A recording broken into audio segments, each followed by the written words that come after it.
Hello শিক্ষার্থী বন্ধুরা, কেমন আছো তোমরা? তোমাদের চতুর্থ শ্রেণী আমার বাংলা বইয়ের পাঠ ৭ একুশের কবিতা, এই কবিতার প্রশ্ন উত্তরগুলো আমরা এই পর্বে আলোচনা করব। ক, কে মুক্ত বাতাস কিনতে প্রাণ দিয়েছে?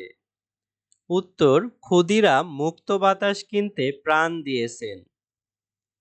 খ, কবি কোথায় জন্মগ্রহণ করেছেন? উত্তর, কবি এই বঙ্গে তথা বাংলায় জন্মগ্রহণ করেছেন। গ, কিসের দাবিতে ২১শে ফেব্রুয়ারির ঘটনা ঘটেছিল? উত্তর, মাতৃভাষা বাংলাকে রাষ্ট্রভাষা করার দাবিতে ২১শে ফেব্রুয়ারির ঘটনা ঘটেছিল। মাতৃভাষার মর্যাদা রক্ষার দাবিতে ১৯৫২ সালের ২১শে ফেব্রুয়ারিতে বরকত সহ অন্যান্য ভাষা সংগ্রামীরা রাজপথে নামেন।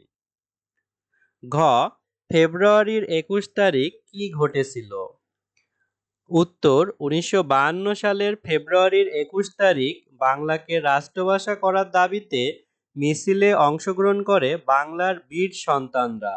পুলিশ সেই মিছিলে গুলি বর্ষণ করে।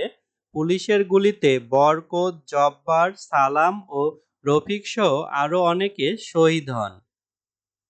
হুমো, তোমার অভিজ্ঞতা থেকে প্রভাত ফেরির বর্ণনা দাও। উত্তর, প্রভাত ফেরি হলো ২১শে ফেব্রুয়ারির ভোরে ভাষা শহীদদের প্রতি শ্রদ্ধা জানানোর আয়োজন।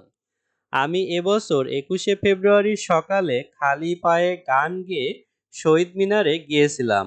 আমার ভাইয়ের রক্তে রাঙানো ২১শে ফেব্রুয়ারি গানটি বাজানো হচ্ছিল ভাষা শহীদদের স্মরণে। শহীদ মিনারে পৌঁছে আমরা বেদিতে ফুল দিই। আমাদের সঙ্গে অনেকে প্রভাত ফেরিতে অংশগ্রহণ করে।